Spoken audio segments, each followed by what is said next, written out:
Today I'm gonna explain you one very important thing. It's how to get real punchy drums. I want to close this question for you forever. So I believe and I hope what you're gonna see today is gonna be one of the best lessons you ever seen.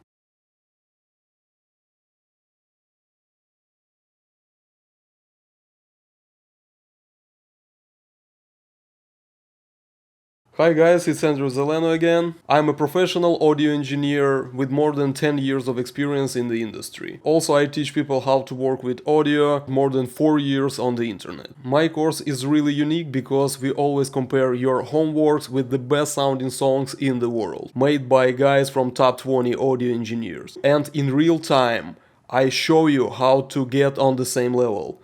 So in this case, you see your progress, you see in real time how I bring your mixes on the same level like top 20 audio engineers. It's absolutely unique. Check that course.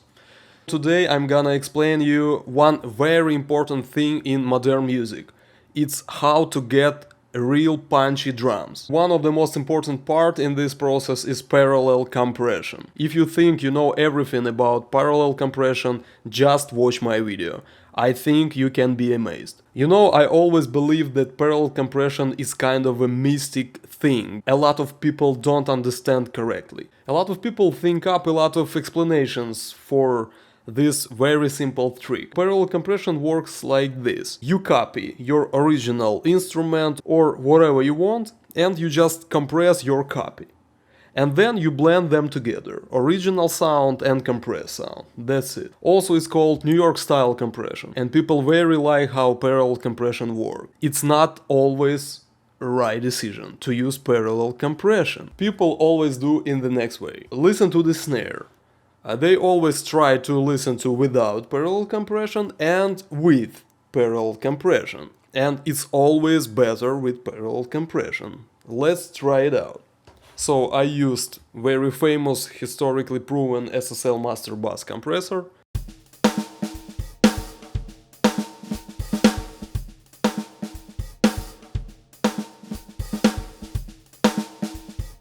And everyone screams, "Wow, it works so great, parallel compression is the best trick in the world." Right? No, it's bullshit. Because when I didn't have that parallel compressor, it sounded just quieter. And when I turn it on, it sounds much louder. And that's why you think it sounds much better. This is how our ears work. 95% of people, when they hear something louder, they think it sounds better. I'm gonna show you how it will be sounding if I won't use any parallel compressor, but I'm gonna make my main snare just louder. Let's listen to this.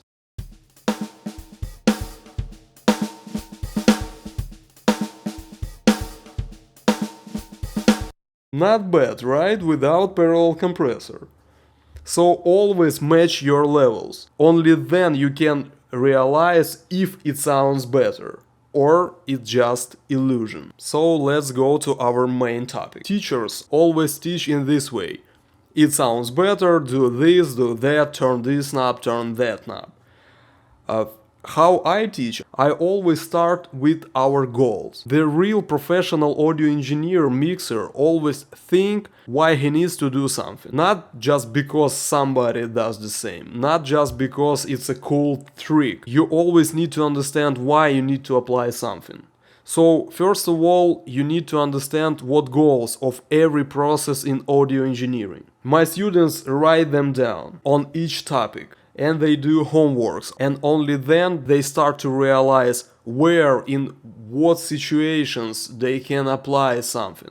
But not only purposes. I always teach people cons of each process, disadvantages of every process, because in audio engineering there is nothing like if you do that, it always gonna be better. If you improve something, you always get something worse than it was before your processing. So my students always realize every purposes for each processing and every disadvantages of this processing. Only then you can get the best possible results. This is why when we compare their works, we can bring them to the same level like top 20 audio engineers. So I'm gonna describe it for you right now. From the beginning, the real reason of using parallel compression is not to change your original sound.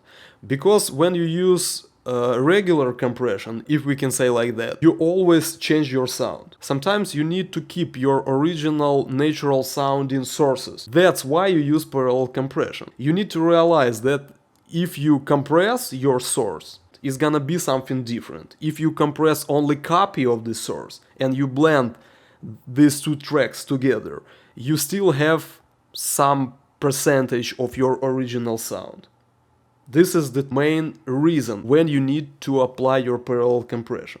For example, if you compress your vocal and your vocal doesn't sit in the mix, you need to control the dynamics of your vocal. Sometimes you need to make it very flat to sit right in the mix. You don't want some words to be louder and other words to be quieter. That's why sometimes you apply a lot of compression on your vocals. Sometimes compressor does very cool things in timbre sense for your vocal. So sometimes you don't need to have raw original sounding vocal. That's why professionals don't apply parallel compression for vocal very often. It's not often that you need to apply your parallel compression on each track of your mix. Parallel compression works with drums. It's obvious you not always need to apply your compression on, for example, snare. Sometimes using regular compression on a snare, you can kill its original acoustic and ambient sounding voice. That's why you use parallel compressor, maybe to emphasize transients. Transients are clicks in the beginning. People sometimes call it attack or punchy part of your drums in the beginning of each hit. But you still have your acoustic and natural sounding snare. That's why parallel compression works in this case. Second purpose, when you try to enhance your sound. If your snares sound pretty raw or maybe there is not enough harmonics, parallel compressor always has its own coloration. So you add this coloration to your snare. And for example, in the mixing can be more audible, you can emphasize your snare in this way. Next purpose, if you want to make your snare more thick, more dense, if you can say like that, right? On my course we have one of the best topics called dynamics. It takes maybe 8 or 10 lessons and it covers everything that you can possibly imagine. Right now I don't have time to explain all these things, but when you use lower ratio, like 2:1, it makes your sound more dense, more thick. And you can use these ratios on your parallel compressors in order to get your sound more fat, more dense. The next purpose is very cool trick in mastering. It's when you apply parallel compression only on some frequency range. For example, it can be like this. You need to master some songs and people recorded a bass guitar very weak, it doesn't have that deep sounding low end. Maybe when they mixed their song, they might not compress enough low end, so the low end can hum pretty badly on some notes and it can be not enough bass low end on the other notes. It's very big problem and very common problem on amateur mixes. So in this case you can apply parallel compression only on the low end frequency range. You make all notes sounding like about on the same level.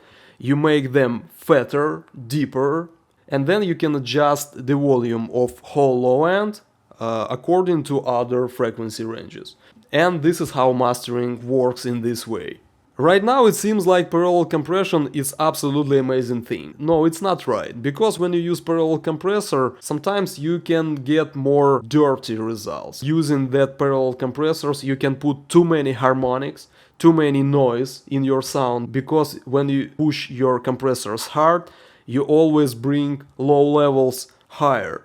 And it can sound very noisy, very dirty and all that stuff. Another bad thing about parallel compressor, if you need to control your dynamics, parallel compressors not always can handle this. Using parallel compressor, you preserve a lot of original dynamics. So always consider disadvantages of each process. And I always think it's my responsibility to teach people in this way, and nobody does the same. And that's why my students become real professionals. Sometimes using parallel compressors you can get your sound muddier. So always try to keep your levels and then make A/B test to understand what it gave you. Next part, how you use parallel compressors. There is 3 ways. First way is just real copy. I'm gonna show you. Look at this. Let's work with our kick. It sounds like this.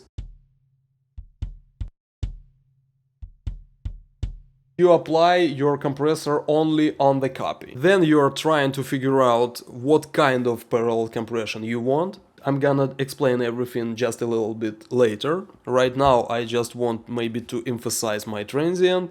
I'm gonna use like 10 milliseconds. I want to control my tail, so I'm gonna use medium release like 300, and I'm gonna start from regular 4:1. 4:1 in this compressor sounds not that muddy because 2:1 it's pretty soft knee compressor. It's one of the things that people don't know about SSL Master Bass. When you use 4:1 the knee is not that soft, and to make a transient pretty audible I want to compress it pretty hard, like 6 or 8 decibels.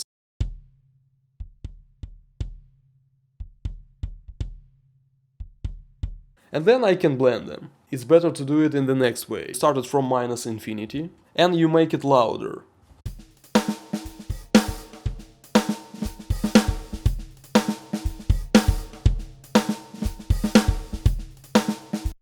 When you find that point, sometimes it's already too much, so you bring it just a little bit lower and it seems like the sweet spot.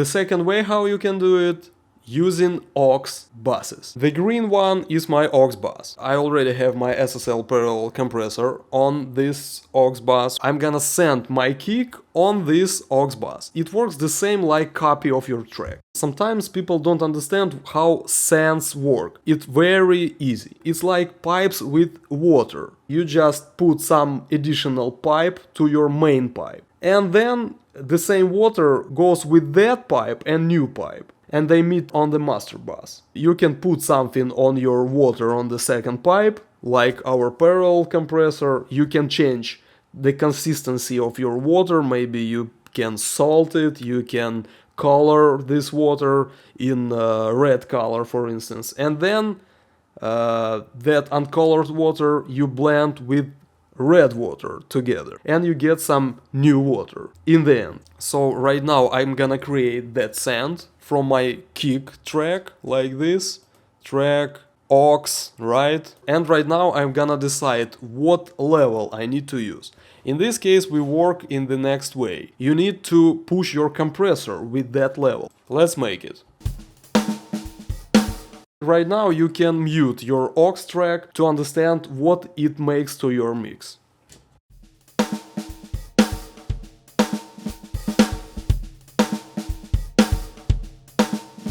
And again, it's not fair, right? There is different levels, so you need to match them. And then you can decide if your parallel compressor works for your mix or it doesn't work. Then you can change your settings on your parallel compressor in order to get the right settings. And the third way how you can do it, you can use some plugin that already have that blender. It's SSL Master Bass from Native Instruments. A lot of people think that every SSL Master Bass compressor sounds the same. First of all, never believe that plugins are the real copy of the real compressors, especially if you have your own SSL like I have. Also, you know that every plugin sounds different, right? From Native Instruments, SSL Master Bass, from SSL Company. By the way, I officially tested this plugin for SSL Company. Also, it can be Waves, Setamic the Glue, and UAD SSL Master Bass and all that plugins. They sound different. It proves one of two things. They sound not like the real compressor, or only one of them sounds right and other compressors sound not right. Also, don't forget that SSL company made that compressor in 80s, and there were a couple of modifications of SSL consoles. So they could change their sound from different periods. For example, 9000 SSL doesn't sound absolutely the same like 4000 SSLs. The release on this plugin has different settings. It was like 9000 SSL. SSLs went back to 300, 600, and right now current SSL duality consoles and 900 plus consoles has 300, 600, etc. Okay.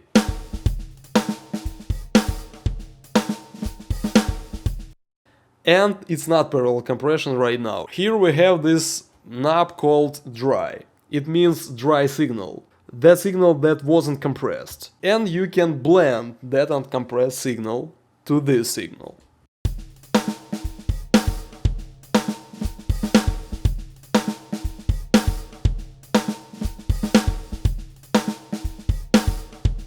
So in this case, makeup, it's like volume of your compressed signal, and dry is the volume of your uncompressed signal. That's it. Sometimes on some plugin you can have mix knob. Mix knob works like a real blender. It's easier to use than these separate knobs. Today we don't have too much time, so I'm gonna skip a lot of parts of this topic for this video. Sorry for that. Those who gonna attend my course will be experts in all that stuff. And you will do homeworks, and we're gonna compare your results with the best sounding songs in the world. By the way, subscribe to my channel and you will find a lot of great videos on mixing, on music writing. Just check my channel, there is a lot of very useful stuff. And don't forget to check the link in the description of this video.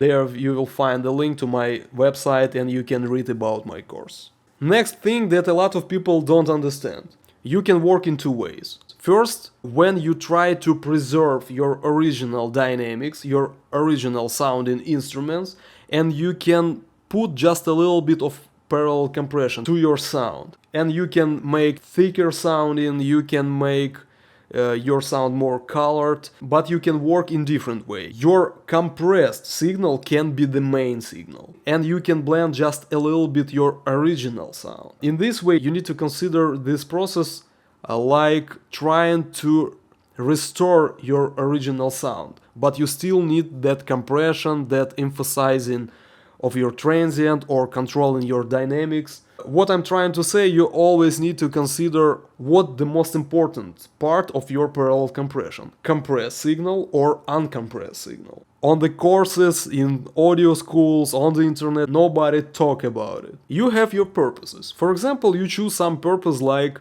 I want to preserve my original sound, but I want to control more dynamics of my instrument. Then always ask yourself, do I really have my original sound after this processing? If you do in this way, you never lose. Next problem with parallel compression, nobody think about pre or post send. If you use post fader send, then if you change your volume, for example on the automation stage, for example you made your guitars 2 decibels louder, it means you will push your parallel compressor more. Your compressor is gonna make your copy of your guitar quieter, because you push your compressor harder. Do you understand that you change balance between your original guitar and your compressed guitar?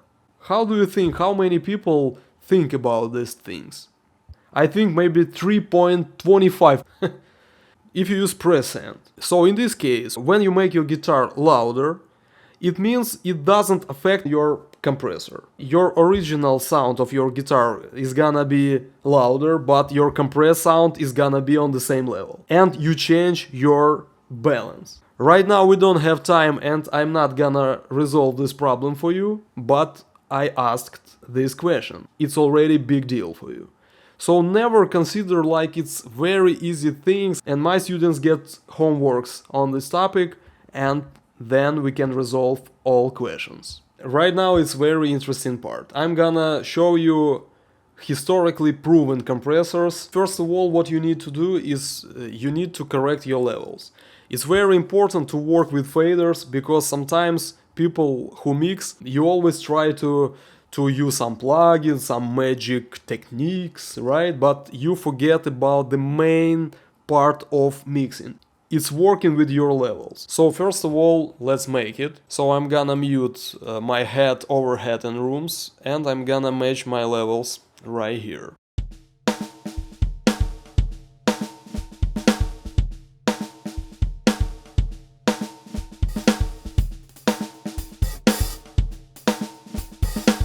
I bring my overheads right now.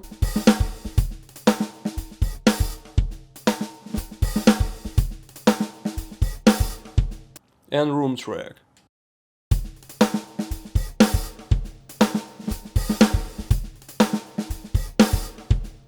So as you see, I don't want to make them pretty ambient and I don't want to make them pretty dry. Right now I'm gonna show you some brilliant idea. You know, in Analog Studio, in 90% you know only one way how to use parallel compressor. It's when you gather all your drum tracks together and you use parallel compressor through that bus, right? So in this case I'm gonna use aux, right, like 0 dB, and I can copy this send for all my tracks.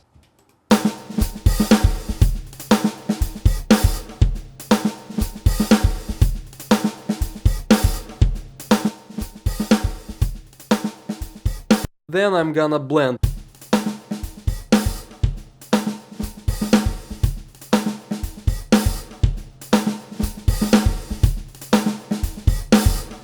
So this is without parallel compressor.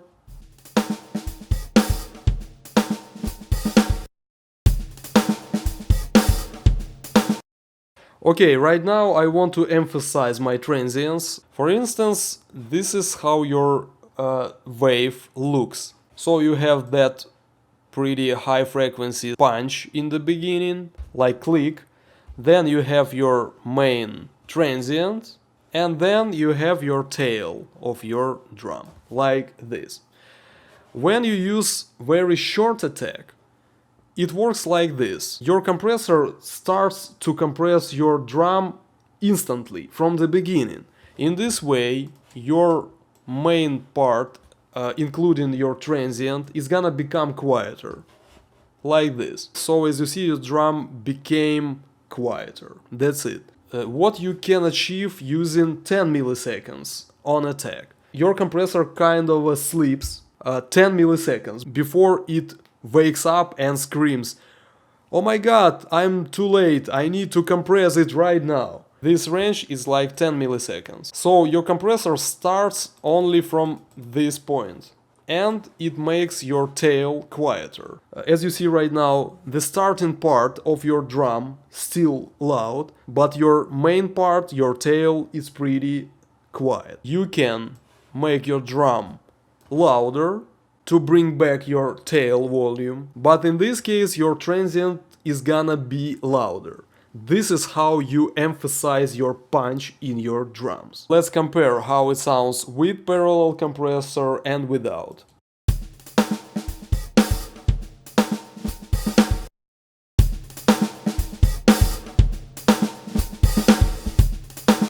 But as you understand, it's not fair. It sounds awesome right now, than it sounded before, but it's not fair because it's pretty quiet. Kick is just combination of kick in and kick out. And snare the same. I just made it for you not to spend too much time on blending a lot of drums. But obviously you can use it even in the same way. If you have kick in and kick out, or maybe even sub mic, you can blend them in some way. You can group them in the group called kick, and you will have the same group called kick like I have. I just have audio track. This is without parallel compressor but louder.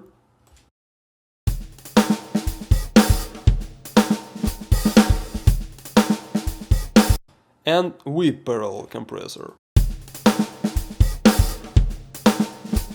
Do you still think that your parallel compression made a lot for you? It's crazy because we always thought that parallel compressor in this way can give us a lot of great things. But right now I just understood that I just needed to make my drums louder, that's it. It puts us in some kind of a shock, because we never thought that it was about levels. In my case I have 300 milliseconds. By the way, it's not too long release. But in this case, what we compress is the whole drum mix. Something like its kick with all mics blended together. This is snare and another kick, because now our kick doesn't sound like boom, boom, with long intervals. Our drums can sound like this, tudun dun tish, tudun dun tish, right? Between that kicks is gonna be tudun dun. It means that some kick can be pretty close to other kick. And right now our compressor is gonna work with this first kick. It's gonna be like this, 10 milliseconds. And only then it starts to compress our tail of our first kick, like this. It's called curve of gain reduction. Right now I'm not gonna explain what it means, but you will be experts in all that stuff when you attend my course. Even if you make it 100 milliseconds, it still can touch your transient of your next hit. In this case it's snare, so it can kill your transients in the beginning of your snare, because nobody guarantees you that there will be no compression when your next hit hits.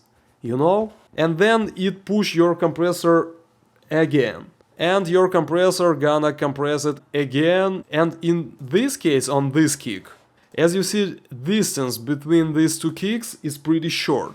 It means that when the next kick hits, your compressor is gonna compress pretty hard, like 6 or 8 decibels. And it kills your all kick in this place. So this is why my parallel compressor haven't emphasized those transients. How we can handle this problem? You can use, for example, separate parallel compressor for your kick and separate parallel compressor for your snare. Your kick hits and you have a lot of space before the next kick is gonna hit. Maybe some kick is gonna suffer from your compressor, but not each kick. And your compressor is gonna finish before the next kick hits.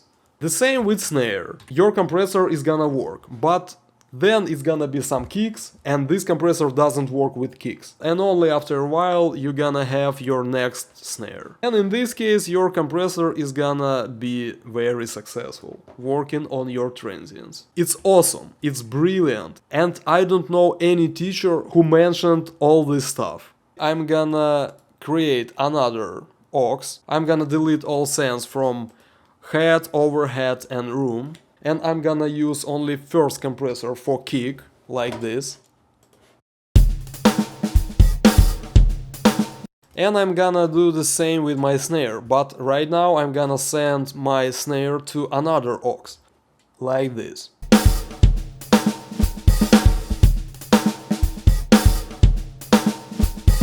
So this is how it sounds without compressor. Notice how our kick doesn't have any punch in the beginning of each hit.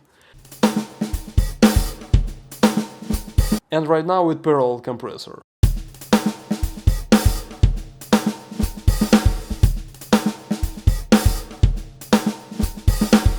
Of course I haven't matched perfectly, but anyway you can see how our kick became more present, became more colored.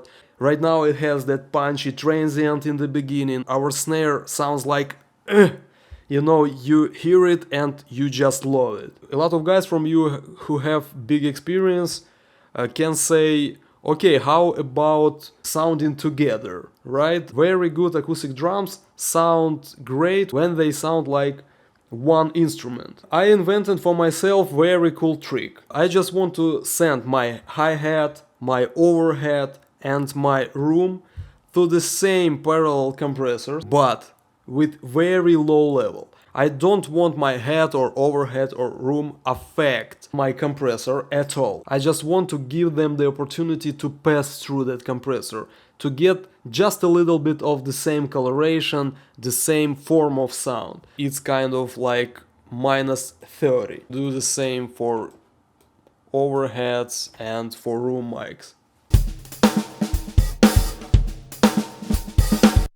It sounds just awesome, you know, it's that drums that everybody loves. It sounds just amazing, it's punchy, powerful, but notice, by the way, I haven't applied any EQ, any regular compressors on my channels. I haven't put any reverb, but you can work in this way. So you start from parallel compressor if you really need it. I emphasize this. Then you can start your EQs. So it's the same techniques when you use master bus compressor in the beginning of your mixing. It's very popular and well-known mixing trick.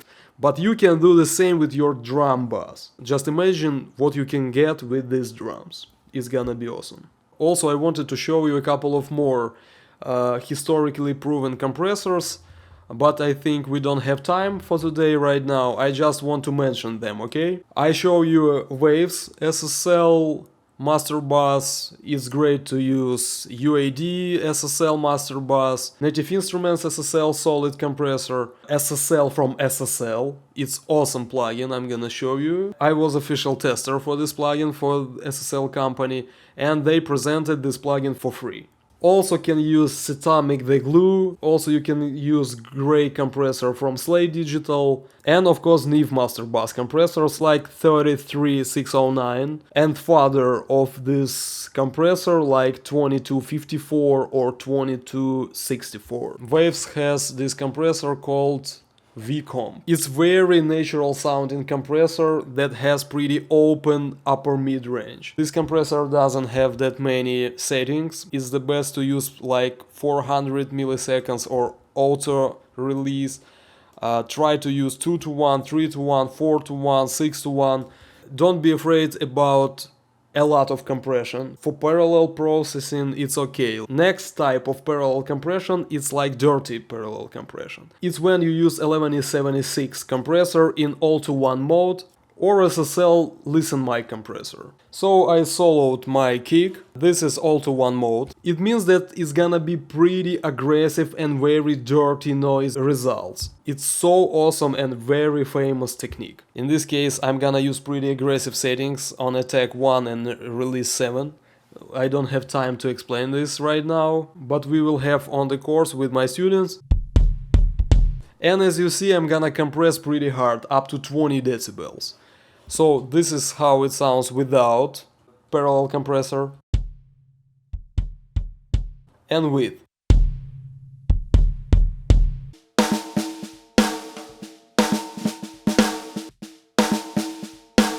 Right now I'm gonna show you why. Sometimes it can be very useful. If you have pretty aggressive music, when you use for your aggressive guitars, drums like this, it sounds like Comp drums. Again, without and with. It's very powerful and punchy and big, pretty fat sounding drum. Another compressor is SSL Listen Mic compressor. There was amazing story about this compressor and I'm gonna tell you the story on my course. But right now I'm just gonna show you how it sounds. For this case you can download this free plugin from SSL website, but right now I'm gonna use the same plugin built in this drum strip plugin that I tested for SSL company as well. Without, with.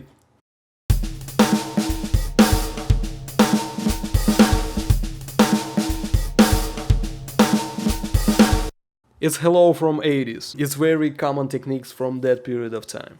And right now I'm gonna show you another tricks that you can use for your drums. It's when you use the same technique but not for your kick or snare, but also or just for your room track.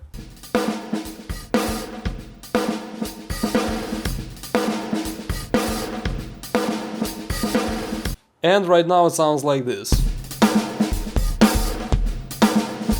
Only room will be sent to my aux bus.